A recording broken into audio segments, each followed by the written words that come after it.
దేవుని కృపావాక్యం వింటున్న మీ అందరికీ ప్రభుపేట వందనాలు. పరిశుద్ధ బైబిల్లో నుండి ఒక వచనాన్ని మనం చదువుకుందాము. యోహాను సువార్త 19వ అధ్యాయము 26వ వచనాన్ని మనము చదువుకుందాం. యేసు తన తల్లిని ప్రేమించిన శిశువును దగ్గర నిలుచుట చూసి, అమ్మ ఇదిగో నీ కుమారుడు అని తన తల్లితో చెప్పాను. యేసుక్రీస్తు సిలువలో పలికిన మూడవ మాట.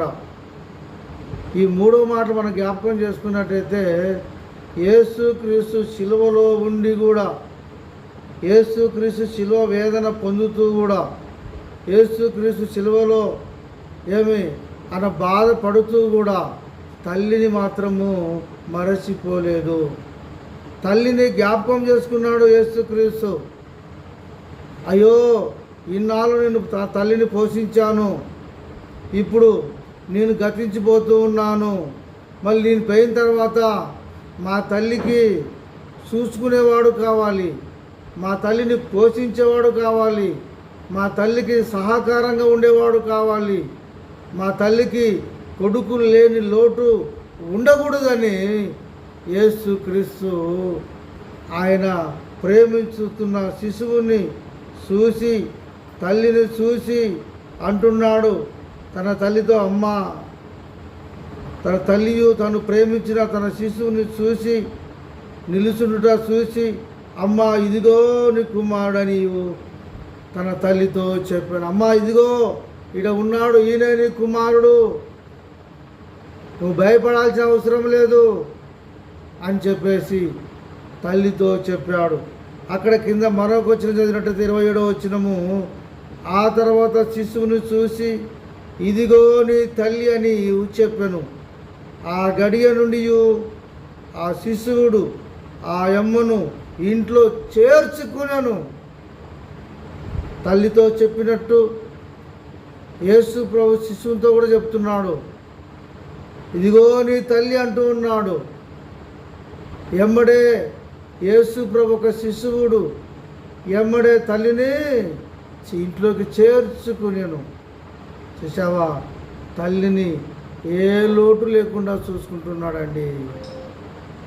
ఆయన పోతూ పోతూ కూడా మరొక ఆదరణ కలిగించే వ్యక్తిని పెట్టాడండి. ఎంత గొప్ప భాగ్యము. ఈనాడు అనేక మంది తల్లిదండ్రులను హింసించేవారు ఉన్నారు, తల్లిదండ్రులను తిట్టేవాళ్ళు ఉన్నారు, తల్లిదండ్రులను అనాథాశ్రయంలో వదిలిపెట్టే వాళ్ళు ఉన్నారు. తల్లిదండ్రులు ప్రేమించాలని దేవుని ఒక వాక్యం సెలవిస్తుంది. ఎఫెసీ పత్రికలో మనము 6వ అధ్యాయము 1వ వచనం మనం చదువుకున్నట్టయితే అక్కడ ఒక చక్కటి మాట ఉంది, చదువుకుందాం. అక్కడ ఏముందంటే, తల్లిదండ్రులకు విధేయులై ఉండుడి, ఇది ధర్మమే. కొడుకులు తల్లిదండ్రులకు ఏమి కలిగి ఉండాలా? తల్లిదండ్రులకు విధేయులై ఉండాలి. తల్లిదండ్రులు మాట ఇనువారుగా ఉండాలి. తల్లిదండ్రుల పని చెప్పిన మాట చేసేవాడుగా ఉండాలి. అందుకే దేవుడు అంటున్నాడు, తల్లిదండ్రులకు విధేయులై ఉండుడి, ఇది ధర్మమే. నువ్వు వింటున్నావా తల్లి మాట?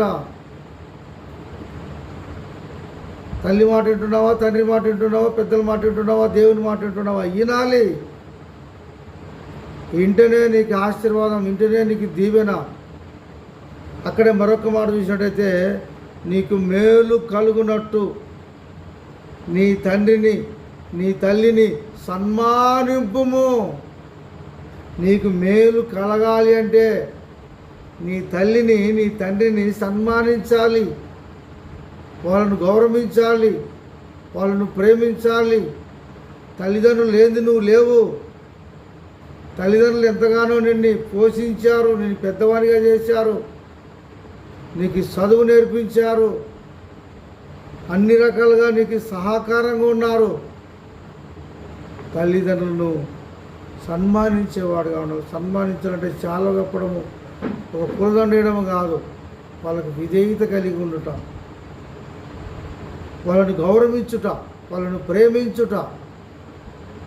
తల్లిదండ్రులను సన్మానించేవాడుగా ఉండాలని దేవుని యొక్క వాక్యం సెలవిస్తుంది. అక్కడే మరొక మాట మనం జ్ఞాపకం చేసుకున్నట్టయితే, అప్పుడు నువ్వు భూమి మీద దీర్ఘాయుషమంతుడు అవుతావు. ఎఫెసు పత్రికలో మనం జ్ఞాపకం చేసుకున్నట్టయితే, తల్లిదండ్రులకు విధేయులై ఉండు, ఇది ధర్మం, నీకు మేలు కలుగునట్టు నీ తల్లిని తండ్రిని సన్మానింపుము, అప్పుడు నువ్వు భూమి మీద దీర్ఘాయుషమంతుడుగా ఉంటావు. ప్రేమ చెప్పులారా, నీవు తల్లిదండ్రులను గౌరవించేవాడుగా ఉండు, ప్రేమించేవాడుగా ఉండు.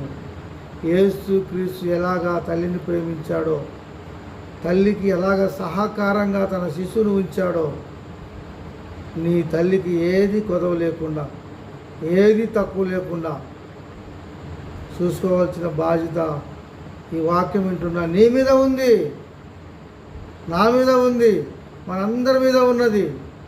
తల్లిదండ్రులను గౌరవిద్దాం. సిలువలో పలికిన ఈ 3వ మాటను మనం జ్ఞాపకం చేసుకొని తీర్మానం చేసుకుందాం. నిజంగా యేసు తన తల్లిని గౌరవించినట్టు మనం కూడా తల్లిని గౌరవించి తల్లిదండ్రులను ప్రేమిద్దాం. దేవుని యొక్క మాట విందాం. దేవుని సన్నిధికి నమ్మకంగా మనము వద్దాం. ఎప్పుడు దేవుని రాకట వచ్చినా దేవుని సన్నిధికి మనము ఎత్తబడతాము. ఈ వాక్యము దేవుడు దీవించి ఆశీర్వదించును గాక. ఆమేన్.